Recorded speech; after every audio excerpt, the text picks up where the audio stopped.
Good morning, gentlemen.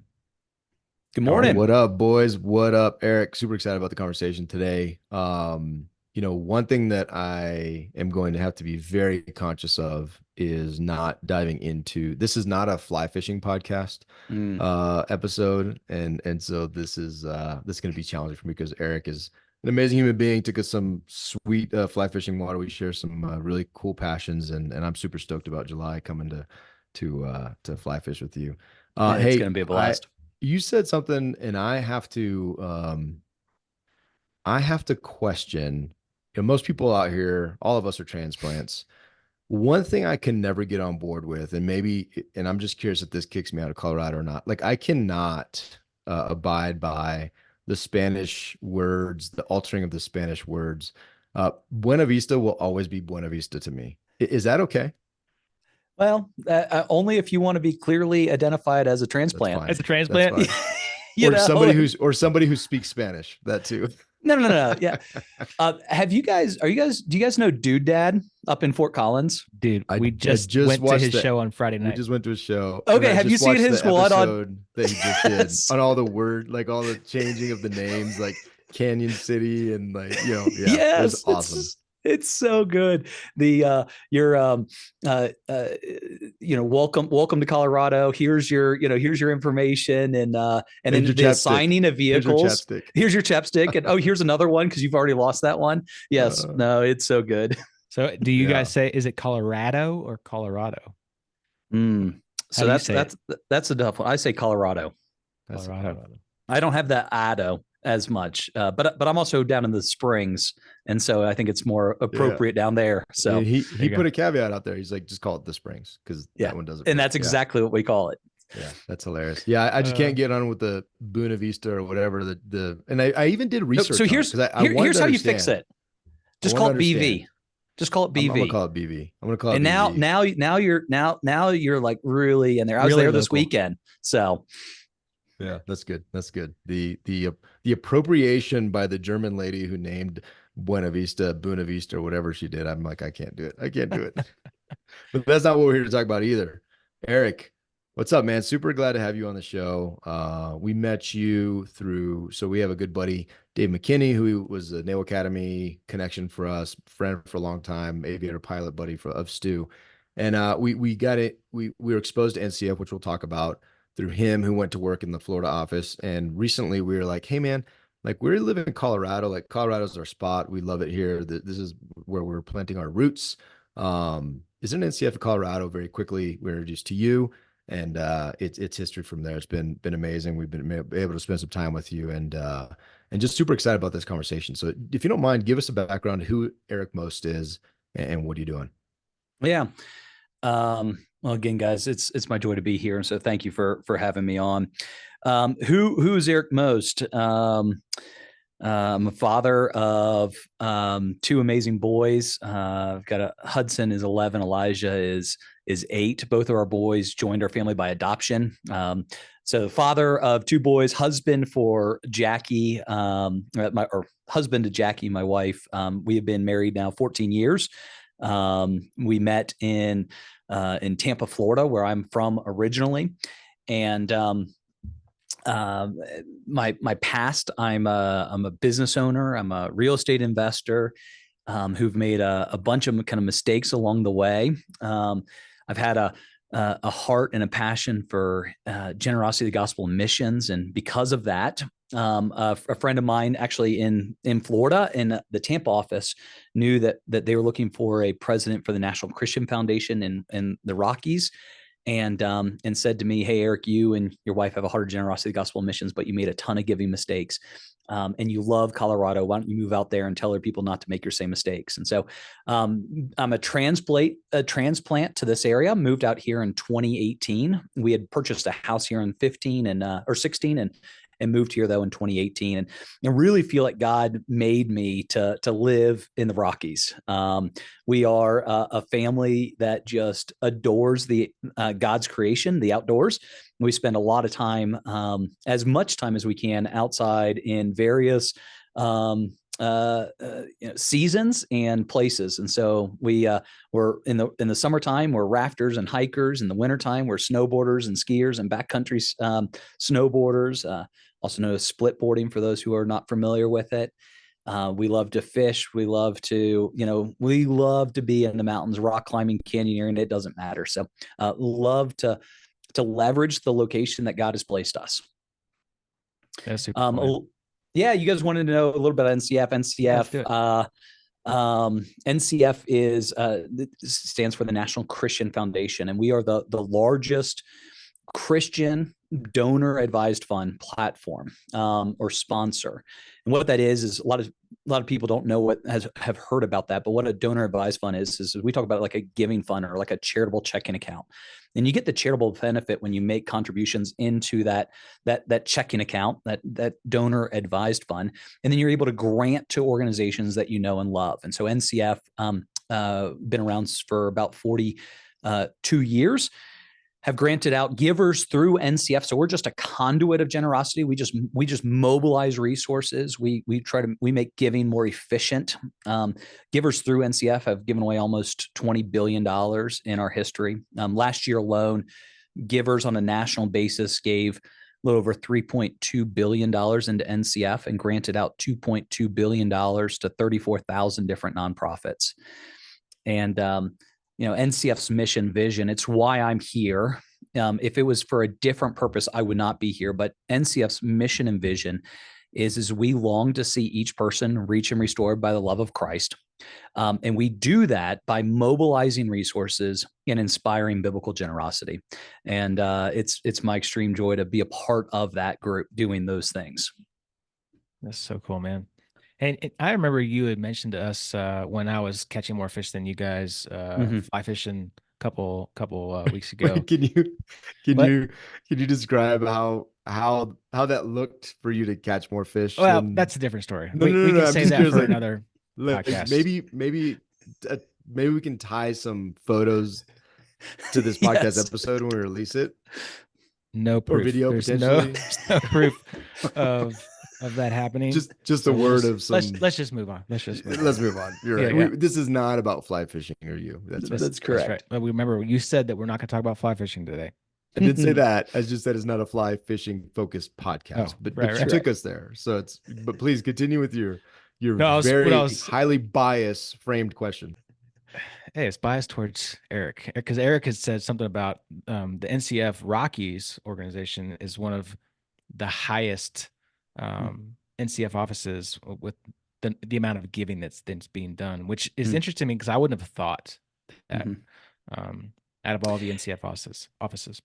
Yeah, so there are actually other offices that have done more. So I think the specific thing I talked about was actually in impact investing. And so impact investing is another, like, what do you do with the funds once you've given them into a DEF? So effectively, to get the charitable deduction, you give that money away. That then sits in that donor advised fund or that charitable checking account. And while it's sitting, what are you doing with those funds? Well, the Rocky Mountain office, we have more people that are using those funds to make investments in organizations that have like a triple bottom line. And so they have a financial impact, a social impact, and then also a spiritual impact. And so our office has been the heaviest utilizer of impact investing across the country. There are other offices that have done even more granting than NCF. We're a little over 12 years old, and we've seen almost $500 million flow out of NCF. And so I'm really passionate about encouraging folks to think about how are we stewarding all of our capital, not just our charitable capital. And then even with that charitable capital, how are we utilizing that to make impacts? Because a lot of times, a lot of where some of NCF's like greatest benefits that we can bring is that people at large liquidity events. So the sale of a business, the sale of a real estate project, there are things that you can do to make a huge impact. Well, that can be a watershed opportunity, and that could represent multiple years of charitable giving. And so while those funds are kind of sitting, waiting to be deployed over those multiple years, what are you doing with those, right? You think about the parable of the talents, right? Like we have all been entrusted with much. And what are we doing with them? Are we just sitting it and just leaving in a bank account? Or are we making are we taking risk for God's glory, for the impact of folks? And so that's what I think we were talking about, the stat about the kind of the most activation here in the Rockies. So can you explain that a little bit more in detail, like the impact investing, and give some examples of what you've seen in your office? Absolutely.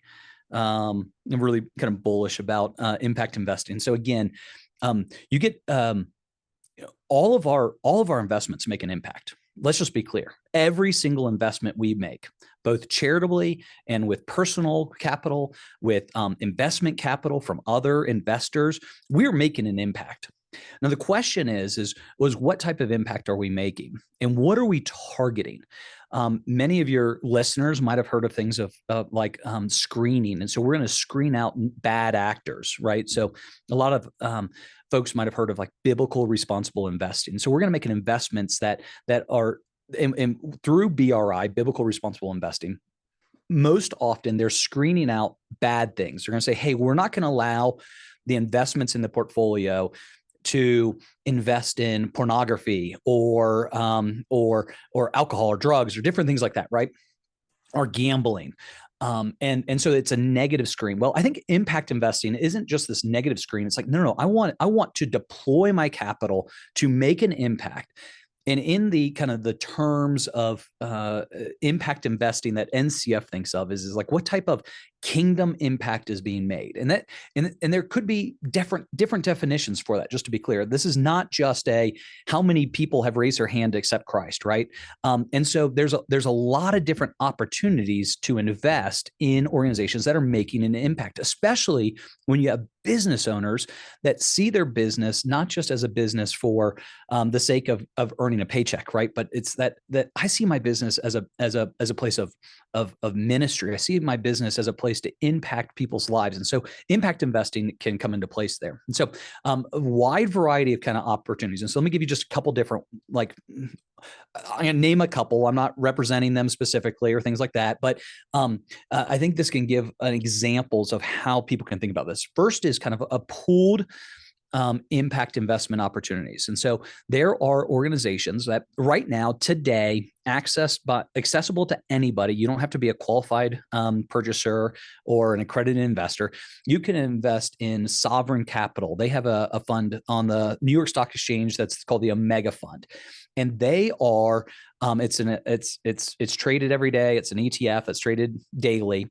And you are able to, you're able to invest in them, and they are investing in companies that have Christians as leaders that are driving good in the marketplace, right? So first off, how they care for their employees. Most of the companies have chaplaincy. A lot of them have things that they're giving back to their employees through benevolence plans and crisis management stuff and things like that. But they're also seeking to make a kingdom impact in the world around them.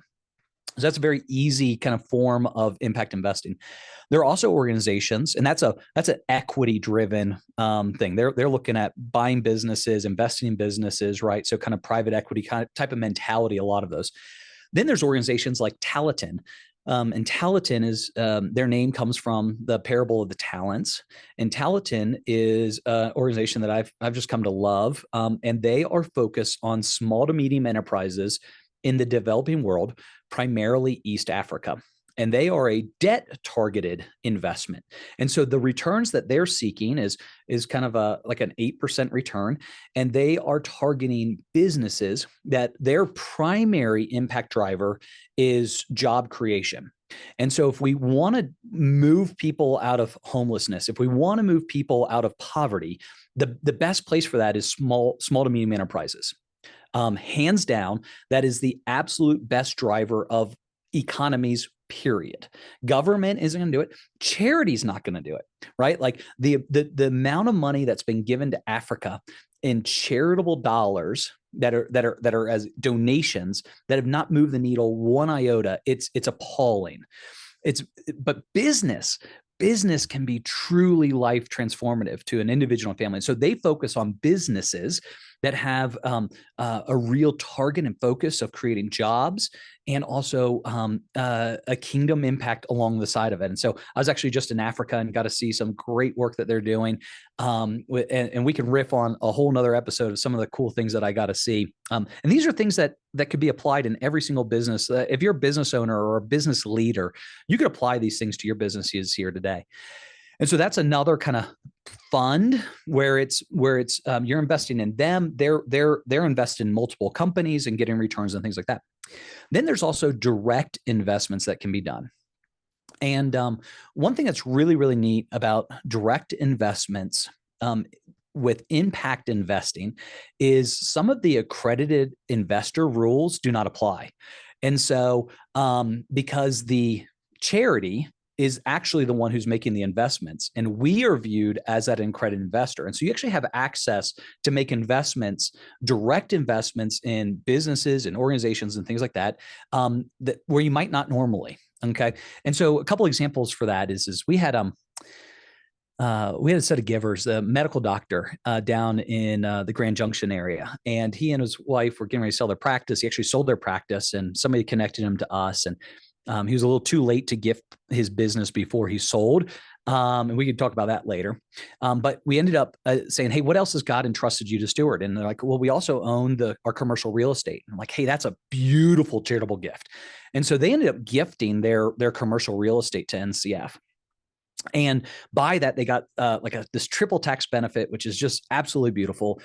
They sold that property, and the proceeds flowed into their giving fund. It was about $1 million. And so now they've got the $1 million sitting in their charitable checking account. And they're like, hey, we're going to give some to our local church, and there's some things like that. But they saw a real need in their community. They had like 2 daughters, and they were dancers, not in the bad form, guys. But what they realized is there's no Christian dance studios available in Grand Junction at all. Like every one of them is, it's objectifying. It's just terrible, And so they're really burdened by that. And so, and they also saw that there was multiple churches that did not have a location. They didn't have a church building to be able to meet in, and they needed that. And there was a lack of event space. And so what they did is they're like, hey, they were talking to me about this problem. And I'm like, well, you guys can make a charitable investment into a property and purchase that to do those things. And so their light bulbs just went off. And so what they ended up doing was creating an LLC.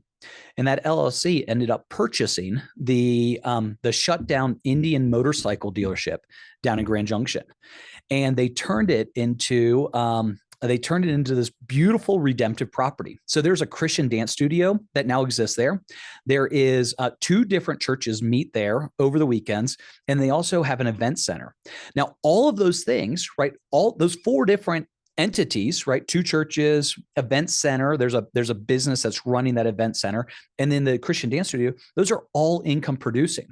And so what they were able to do is use their charitable dollars through the Impact Foundation. They made a grant to the Impact Foundation. The Impact Foundation made an investment of almost $1 million into their LLC, which allowed them to purchase that building. Right now, that is a revenue generating thing, right? So those people paying rent, that's going back into the LLC that they're then paying off that debt. They were able to set up a structure, and you can do this. You can make it market rate returns. You can make it below market. You can make it above. You can make it private equity returns. They did a below market rate, right? Because they're like, hey, we do want to earn interest in this. We want to earn income off of this investment. It's income generating, so we can do that, but we don't want to just go to the bank and just run this at 9.5%. And so I think they did like a 4.5 or a 5% loan note. They also knew it was going to take more time, and so they did a delay in their payments initially. And so now their charitable dollars have been used to create this space that's making a huge impact in their community, right? And then the returns, right, the interest that's earned on this investment, that goes back into their donor advised fund tax-free or in a tax-preferred manner, based off a structure. I can't remember which one it was for them. But now those charitable dollars have grown through this investment. They can now reinvest that in another deal, or they're able to grant those dollars out to nonprofits. And so that's a really neat example. I could give you a lot more, but I realize I'm also talking a lot. Man, that's crazy. So my question, and before you got into that, as you were talking, my question is, and it's even, I think, more, at least in my mind, more pressing now is, when you do the impact giving, who's designated? Like, am I telling you, Eric, hey, I am very interested in this thing, impact giving. That's what I want to do. And then Eric with NCF creates a strategy and says, okay, these are the things we can do. And because you guys are super, like what you just described is extremely complicated, but it's fascinating. It's amazing, right? And I told you I was going to ask you about how some of these strategies, like the idea of going beyond just like putting money in your, the church whatever Offering. basket that they pass around, right? There are things that you can do that are absolutely ninja level investments that even make a bigger or greater impact, or have the potential to do things differently. So who designates that impact giving, or do I have to find like those funds that you were talking about and I give to them and then they designate? How does that work? Yeah, that's a great question. So giving into a donor advised fund, that's where you get your charitable benefit, right? So they gave the example that I just gave you, they gave their real estate into NCF, into a donor advised fund. That property was sold, and the liquidity, the cash, then went into their giving fund. Okay. The technical term is a donor advised fund. So and this donor, is like Stu and I have, like I have the Gutierrez family fund. He has the Grazer family fund. We have the Storehouse fund. That's what you're talking about. That's level. Exactly what I'm talking about, right? So you can gift cash, you can give assets, as simple as stocks. You can give real estate, you can give business, you can give intellectual property rights, water and gas rights, all these things, all these assets can actually be given into those funds. And then the liquidity that happens, be it through distributions, if it's a long-term hold that NCF does, right, that's flowing into that actual giving fund that you have, okay? And then from there, you are an advisor on it. You no longer own that money. You no longer have any personal benefit you can get out of those dollars. Okay. That's how you got your charitable deduction.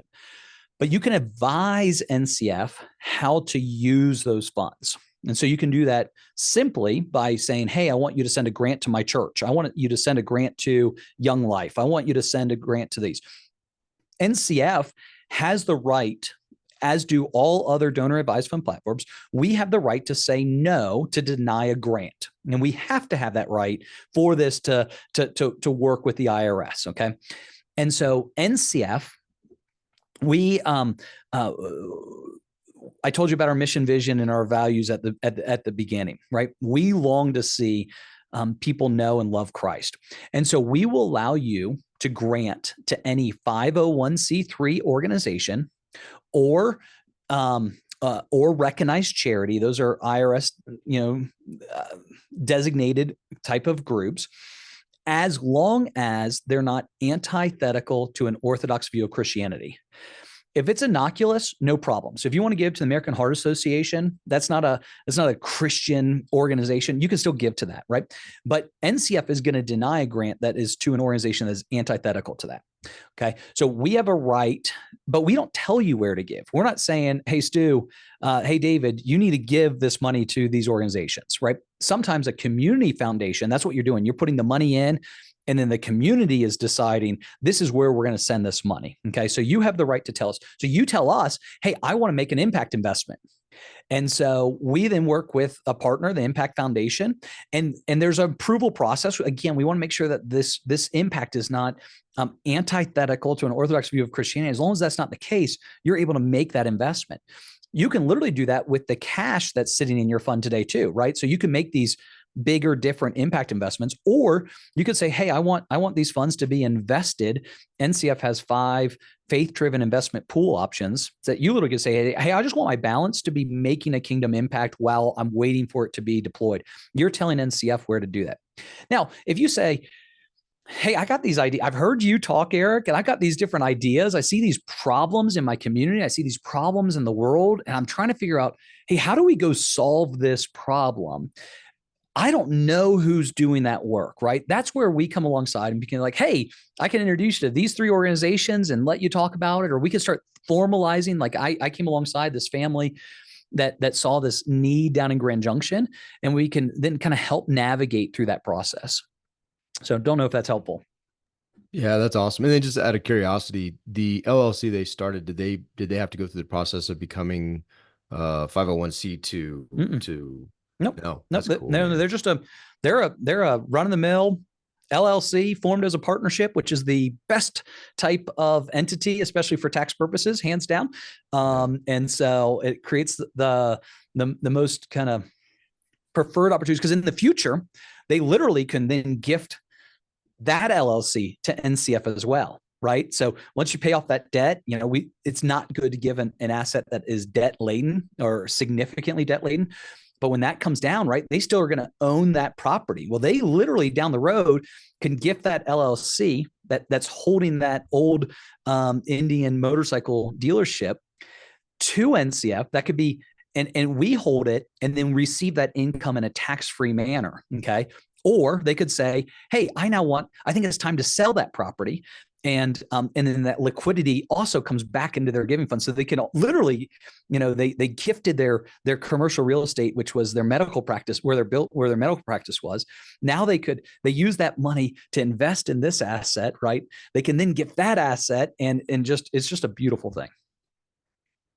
Hey, when you introduced yourself, you said that you had been a business owner, a real estate investor, and you made all the mistakes in the world from the giving aspect of it. Can you explain that? Like, why did you make mistakes giving? It doesn't seem right. Yeah. I think the mistakes are some missed opportunities to be even more efficient and be more generous, specifically, when I say it that way. And so, Jackie, my wife, and I were introduced to NCF when we first got married. I remember we started the gift registry process, and we went to dinner and we went out to Crate and Barrel, and we got the little scanner and we were walking around shooting all the barcodes of all the stuff that we want. And I remember walking in excited. I really remember walking out feeling absolutely demoralized. I'm like, we don't need this stuff. And granted, we got married at a little different stage of our lives. My wife's 10 years older than I am. We were already established. She had a townhouse and had a bunch, I'd been on my own for a while. And so I get some kids coming out of college, they're just getting married and they don't have a single thing, right? Like there's some things that can be a real help, but we really didn't need this stuff. Some of these things were like an elevation of the quality of what we had. And I'm just like, we just don't need this stuff. And so I'm like, let's just delete that gift registry. And so we did. She said, okay. Well, the next day she went to Macy's and picked out a bunch of the stuff, and she got excited. She's like, hey, come, but if there's anything you don't like, we could just get rid of it. And we got rid of almost everything except the set of silverware and plates. And we use the silverware like every single day. And so like we kept that. And I was just mentioning a buddy of mine, and he worked at NCF. He goes, Eric, why don't you open up a giving fund at NCF? You can get a donate here button and you can share that with people and they can give to that. And by God's grace, that's what people did. And so, that's when we opened our donor advised fund with NCF. That was 14 years ago. And we started just doing kind of checkbook giving. So instead of giving to our church and writing checks to this nonprofit and this nonprofit, all of our money went in from our personal checking account into our NCF fund. And then from there, we distributed it out to those organizations. This simplified our giving. So instead of tracking down charitable receipts from all these entities, we just had one charitable receipt. And that was great. It also gave us the ability to hit, there were times that we wanted to give anonymously. And so I'd click a button and we'd send that grant anonymously. And so we were just kind of doing just just checkbook giving, which is not efficient giving, right? And so at this time I was running my family had an insurance agency, and I became kind of owner of that. And we were growing our ownership in that insurance business. And I took that business to a sale in 2015. And we sold the business and had a couple year earn out. And once I made my initial, I got my check for the initial sale proceeds. We took a percentage and we put it into our giving fund.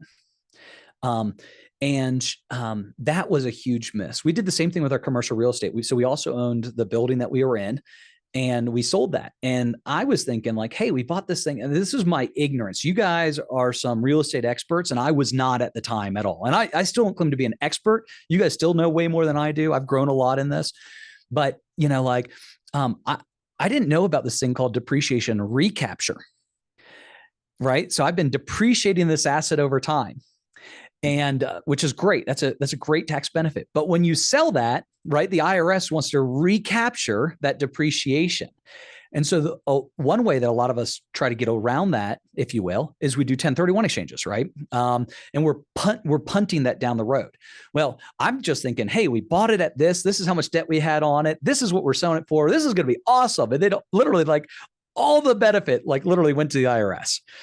And so what I didn't know is prior to the sale of my business, I could have given part of my interest to NCF and got a charitable tax donation at the time of that gift.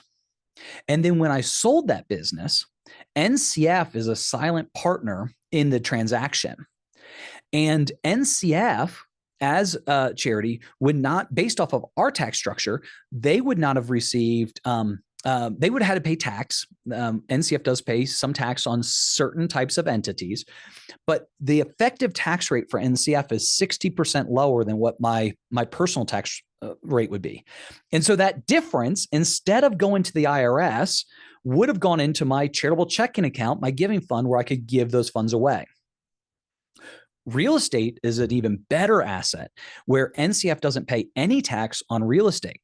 And so we could have gifted a portion of our ownership or all of our ownership in that building to NCF.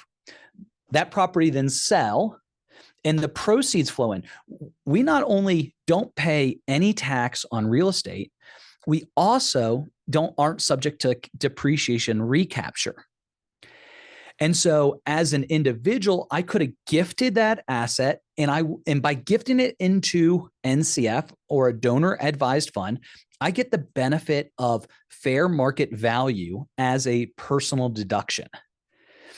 If I can't use all that deduction up in 1 year, I could carry that deduction over for the next 5 years.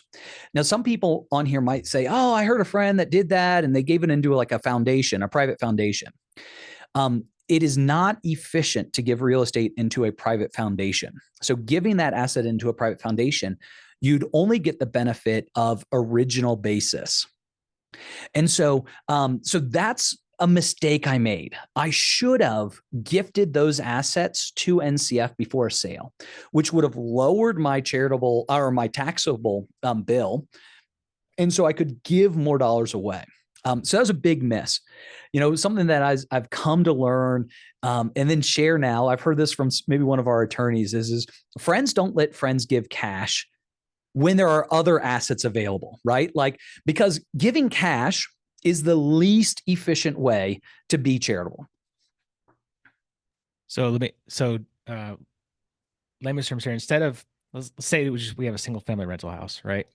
Mm-hmm. And we decide we have a bunch of equity in it. We decide that we want to sell it. Instead of just selling the rental property, taking the profit, and then from that profit, giving some to our donor advised fund, instead, prior to selling it, give an interest ownership to NCF of that asset, and then sell it. And now the equity portion of that interest, let's say it's 10%, 20%, whatever it is, that goes into the donor advised fund, and it's not going to us personally, so we don't get taxed on that portion of it.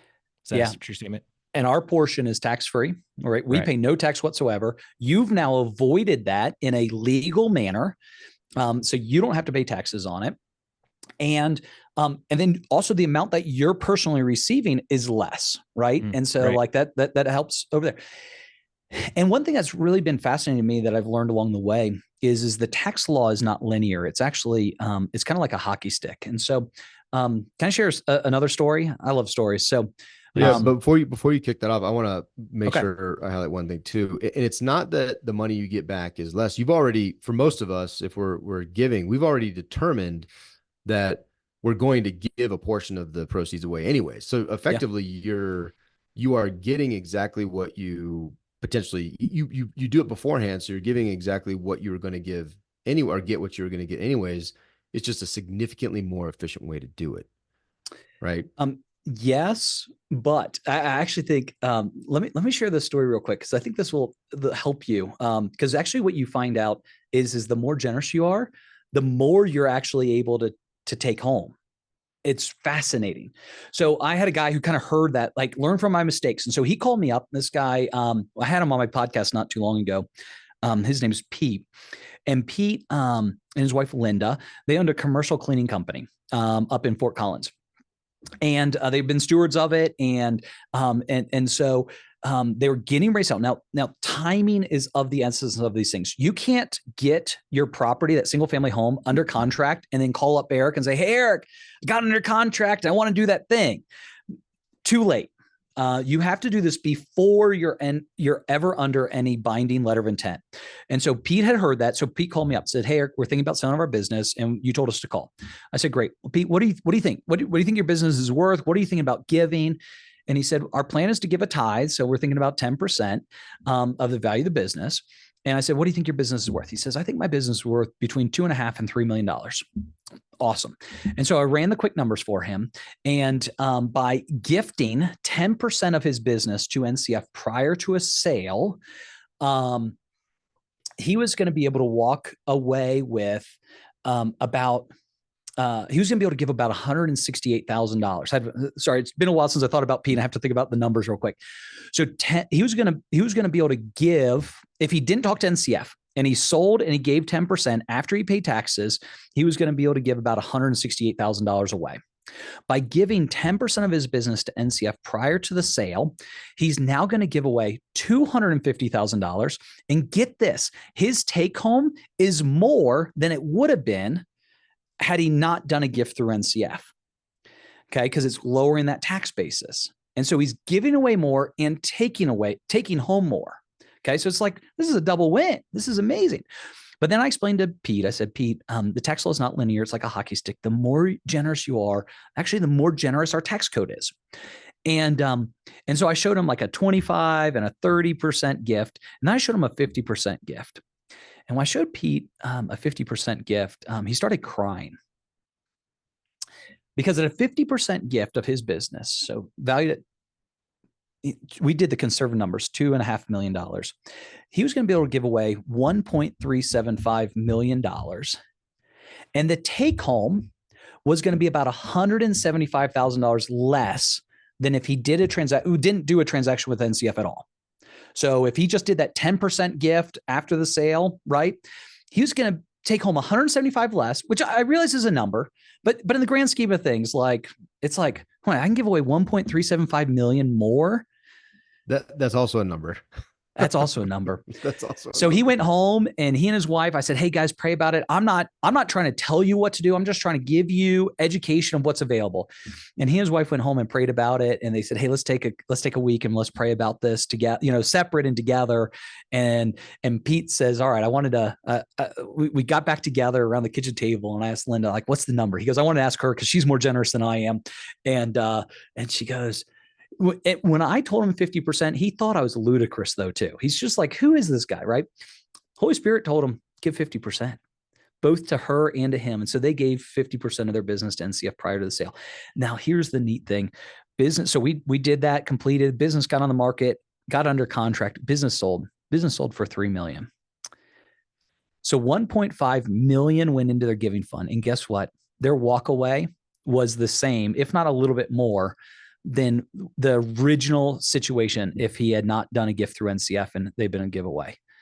So timing is important, but the impact is massively important of what you can do.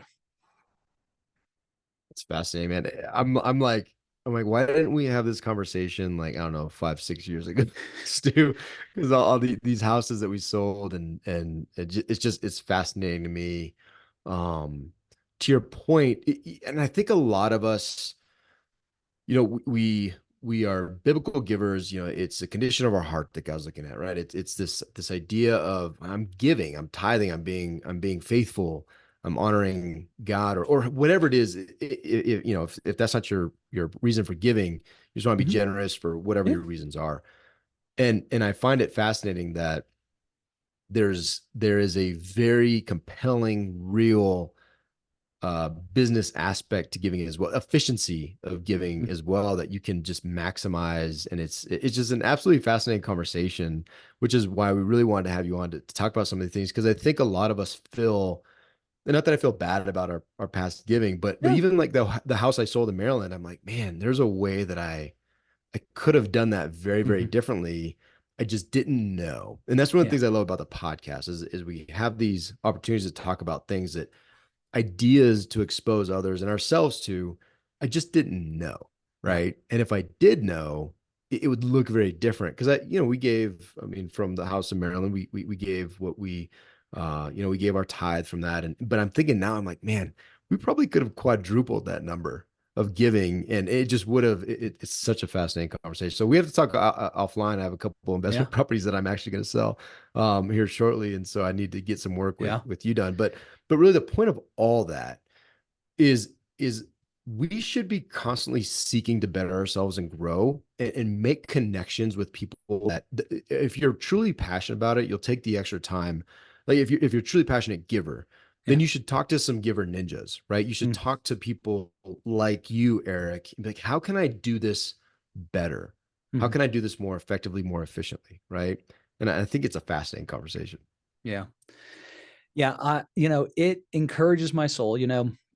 There's I don't know if you guys know them, John and Ashley Marsh. They run a big real estate investors and developers. They've redeveloped the town of Opelika, Alabama. Be a fantastic guest to the Connect Man podcast, actually. And they have a crazy redemption story. And so he runs a podcast called Redemptification, and it's talking about like redeeming these things, right? And something that they said in this video in the Seattle Pacific Faith and Co videos. I don't know if you've seen any of those. They did one, and they said in this video, God never wastes time. He's always weaving where you are to where you're going. And I have great confidence in that. Yes, I've already said here, like, hey, I made some mistakes, but I don't think God is wasting those mistakes, right? Like through those, we should grow. And now that you have heard and you have learned, right, God's also giving you a platform to now share this with others. That way they don't make the same mistakes that you've made. And hopefully in the long term, way more is being done. One of the NCF giver we're concerned about privacy, and I only share stories of people that say that we can. But one of the givers at NCF is just an extraordinary man. And family. It's not just him; it's his entire family. But his name is Alan Barnhart, and he runs this organization called Barnhart Crane and Rigging. It's the largest crane and rigging company in the country. They move really big things. And several years ago, back in I think it was about 2007. He'd been trying to figure out he never viewed his business as his business. He just viewed it as he was a steward. It was God's business. But the IRS would not see it that way, right? If something happened, there was a huge estate tax issue that was going to happen. And so he started going down this journey of wanting to give away his business. And all of his advisors, his financial advisors, his very good accountants, they're like, you can't do that. And he's like, nah, there's got to be a way. And eventually somebody said, hey, you got to talk to the folks at NCF. And literally in 30 minutes, we told him how he could give away his business. And in 2007, he gave away 99% of Barnhart Crane and Rigging to NCF. And he continues to run it. There was no desire to sell. And so he's still faithfully stewarding and running that business. And eventually he kept pushing NCF, hey, how do I give that last 1%? And we figured out how to let him give that last 1%. And so we own 100% of Barnhart Crane and Rigging. And through that, and by God's grace, like last year, they take 50% of the profits and they reinvest it back into the business every year. And the other 50% they then give as a owner distribution that goes into their giving fund. Last year, that was almost $40 million. They've been able to give away hundreds of millions of dollars. Now, this is the thing. We talked about the stewardship of not just your finances, but even of our whole lives to Alan, and about the stewardship of your story. Now, he's a guy that really didn't want to share very much about the details of these things. But over time, he really realized that was maybe a calling that God was giving him. And so he started sharing about gifting away his business. And over a very short period of time, once he started sharing that, the number of other people that have come to NCF and says, hey, I want to do what that guy Alan did. I want to do that too. The number is exponentially higher that's been given away because of his faithful stewardship of his story. And that's what I think you guys have an opportunity for, right? You now learn this, right? And those that are listening to this right now, you've now heard this. And now you have an opportunity to be faithful stewards of what you've heard and what you learned and put that into action and share it with others. So good, man. Love it. Well, and before we sign off, that what's fascinating to me is even when we look at our network and guys doing big deals, right? Yeah. And just the exposure to the idea of this conversation, I'm just, it's fascinating what potentially could happen. And all the guys that I'm thinking of are all faith guys, right? They're all Jesus lovers, and I just think there's an element of, man, I just didn't know. And that's a fascinating story. I saw a video years ago, but I mean, even just the numbers are baffling. They're baffling, and it's such a story of grace and beauty. I love it. Yeah. So that's one thing cool. I love about Alan is he goes, God's not impressed with the zeros. He says man is, right? Like, but God isn't impressed, right? Like he wants our whole heart. He wants our whole life. And the humility of Alan is extraordinary. I've had the joy of having him in my house, and he slept in my basement because he'd rather sleep in my basement than go and have us put him up at a Holiday Inn even, like I just love his heart. And you're right. God's not impressed by the zeros, but I think he desires faithfulness. So good, man. Well, this has been a really fun conversation. I know we could go longer, but we want to honor your time. How do guys and gals that have listened to this conversation get in touch with you and learn more about NCF? Yeah, so NCF, we've got over 30 offices. We're actually in over 120 communities across the country. And so, depending on where you are and where you're listening, feel free to go to ncfgiving.com and look for a local team. And those local teams, it's going to show you like the 30 cities, but their impacts in greater areas than that. And so that's a great way to get connected to anybody at NCF. Personally, I'm here in the Denver area. We run the Rocky Mountain region, so Montana, Wyoming, Utah, Boise, Idaho, and Colorado, kind of in our area that we work and serve. And so feel free to reach out through NCF Giving. I also host a podcast, or co-host a podcast called the Generosity Now podcast. And so if this is getting your blood boiling a little bit in a good way, and you're a little excited, you can definitely learn some more over there. But don't stop listening to the Kinetic Man podcast, right? That's just if you have bandwidth to add another one in. So that's another easy way to get a hold of us. And I'll put a plug for that. It's a fantastic podcast that you run, Eric. And there's just so many amazing stories of generosity, and just gets your ideas flowing of what we can do to go serve a bigger, higher purpose. So thank you, man. This was fun. Can't wait to hug it out in person again. Absolutely. I'm bummed I'm missing the next fly fishing adventure. I'll be sweating my face off in Texas while you guys are with fishing. Your family. So with my family, that's make the right priorities. That's right. So there will be plenty of more time for us to hopefully get a fish on that line of yours. Well, I mean, I don't know. It's hard to get a fish if your entire spool is in the river. It makes it okay. Sign it off. Good to talk, guys. You know what we could do, Stu? We could actually put a bunch of hooks all along your line, and then as you drop it, when you're pulling it in, it can just be a bunch of like flies that are in the water at all times. It's like trolling. Go up. It would just be right? like trolling. Yeah. Trawling. It'd be those whatever you call those long lines that they put in the ocean. Tag lines or something like that. Or something. It's illegal, but I mean, but it's only illegal if you do it on purpose, Stu. If you do it on purpose, it's illegal. If you do it on accident, then you might be good. I don't know. Hey, the best way to catch fish, right, is you have to have your fly in the water. You just got to have 100%. A fly in the water. So, and Stu took that advice extremely. See, I'm talking all this trash. I'm gonna go to the river and I'm gonna lose my school. You're gonna get so skunked. Okay. You're gonna get so skunked. Watch out. That's what it is. Hey, Eric, thank you so much, man. It's been just an absolute pleasure getting to know you. I think it was one of the things.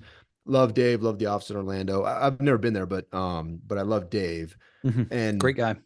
And I will say that I truly felt it. There are certain things that you do and connections you make and decisions you that you follow through with that you truly feel God's blessing in it, right? And when we switched our stuff to the office here, it just felt that was something recently that I felt like really, really good about.